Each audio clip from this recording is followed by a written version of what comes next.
अस्सलाम वालेकुम। पिछली वीडियो में जब मैंने बात की थी वो थी कंपाउंड इंटरेस्ट के हवाले से और कंपाउंड इंटरेस्ट और सिंपल इंटरेस्ट के फ़र्क के हवाले से। तो टाइमलाइन के ज़रिए हमने मालूम किया था कि भाई मतलब जैसे क्या फ़र्क है सिंपल इंटरेस्ट और कंपाउंड इंटरेस्ट में। तो इंशाल्लाह आप लोगों को समझ भी आया होगा। और आज जो हम बात करने वाले हैं वो है इफेक्टिव रेट ऑफ इंटरेस्ट के हवाले से। तो इफेक्टिव रेट ऑफ इंटरेस्ट क्या है? नाम से ज़ाहिर होता है कि effective rate of interest interest का वो रेट है जो इफेक्टिव हो। इफेक्टिव यानी रेट में चेंज आ जाना, इंटरेस्ट के रेट में चेंज आ जाना, वो इफेक्टिव रेट ऑफ इंटरेस्ट होता है। एग्जाम्पल देखते हैं कि भाई इफ़ेक्टिव कब हो जाता है, यानी रेट जो है इंटरेस्ट का वो इफ़ेक्टिव कब हो जाता है, कब उसमें चेंज आ जाता है। तो सबसे पहले एग्जांपल देख लेते हैं जो कि बेसिक एग्जांपल है जिसमें कोई चेंज नहीं है। तो determine the EROI if rate is 10% for the year annually. नीचे फार्मूला है हमारे पास इफेक्टिव रेट ऑफ इंटरेस्ट का। तो E equals to into the bracket 1 plus i divided by m raise to the power m-1। I डिनोट करता है rate को इसमें, इस फार्मूले में, और एम जो डिनोट कर रहा है वो टाइम्स इन ईयर को कर रहा है, यानी साल में कितनी मरतबा जो है इस इंटरेस्ट को पे किया जा रहा है। अब सॉल्यूशन देखते हैं इस एग्जांपल का। तो सॉल्यूशन हमारे पास कुछ इस तरीके से आ जाता है कि e equals to 1 plus 0.1 divided by 1 raise to the power 1-1। ठीक है। ऐसे ही जब हमने 0.1 को, अच्छा 0.1 ऐसे आया कि हमने 10 को डिवाइड करवा दिया 100 से, क्योंकि 10% था हमारे पास रेट। तो अब हमने 0.1 को डिवाइड करवा दिया 1 से, तो वो 0.1 आंसर आ जाएगा। फिर उसमें हम 1 ऐड करवा देंगे तो 1.1 ऐसे आ जाएगा। डिवाइड में 1 ऐसे ही आ जाएगा, यानी डिनोमिनेटर में रेज़ टू द पावर 1-1 ऐसे ही। फिर उसके बाद 1.1 को जब हम 1 से डिवाइड करवाएंगे तो 1.1 आ जाएगा, रेज़ टू द पावर 1-1। फिर हम इसकी रेज़ टू द पावर 1 निकालेंगे तो 1.1 और फिर उसके बाद हम -1 कर देंगे। तो 1.1 में से जब हम -1 कर देंगे तो 0.1 आंसर आ जाएगा। अब हमें परसेंटेज में आंसर चाहिए तो मल्टीप्लाई बाय 100 कर देंगे तो 10% आंसर आ जाएगा। तो यानी इससे ये मालूम होता है कि भाई एनुअली में तो कोई भी मतलब इफ़ेक्टिव नहीं होता, मतलब रेट जो है इफेक्टिव नहीं होता एनुअली में, यानी साल में एक दफ़ा पे करने पर रेट इफ़ेक्टिव नहीं होता।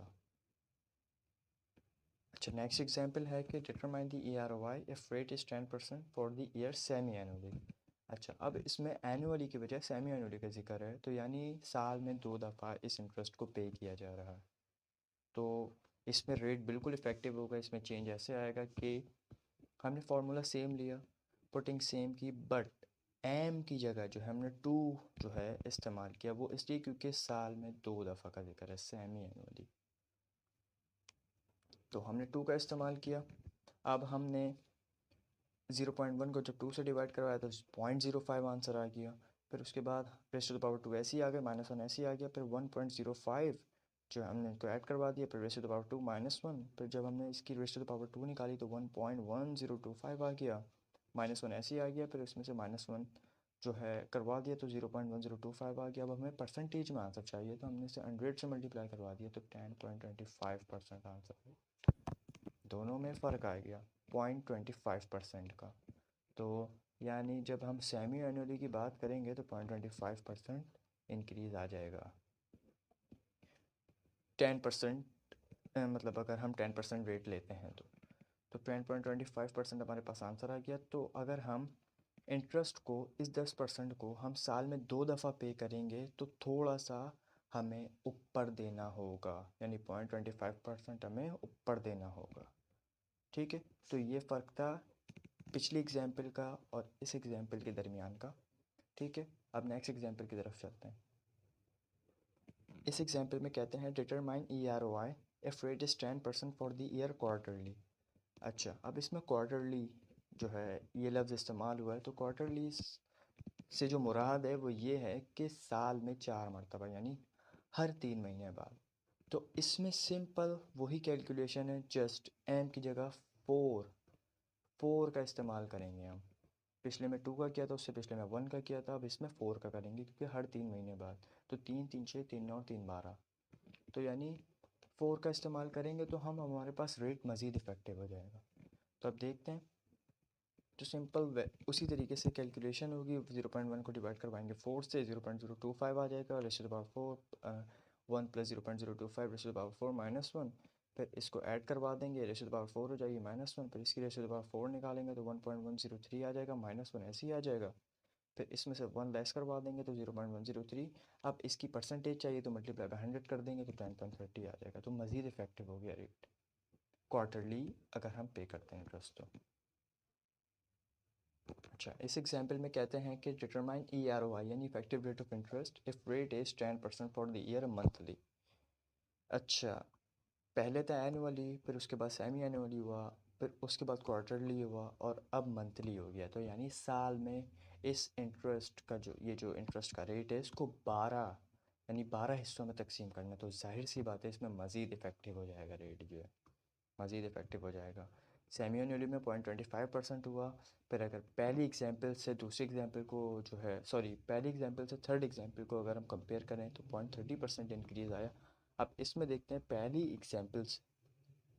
एग्जांपल से इस एग्जांपल में कितना परसेंट जो है मतलब इंक्रीज़ आता है या डिक्रीज़ आता है, जो भी हम देख लेते हैं मेरा।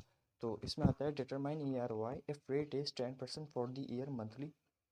वही कैलकुलेशन है, वही फार्मूला इस्तेमाल होगा, सिर्फ एम की जगह 12 आ जाएगा क्योंकि मंथली बेसिस पर जो है इंटरेस्ट को पे किया जा रहा है।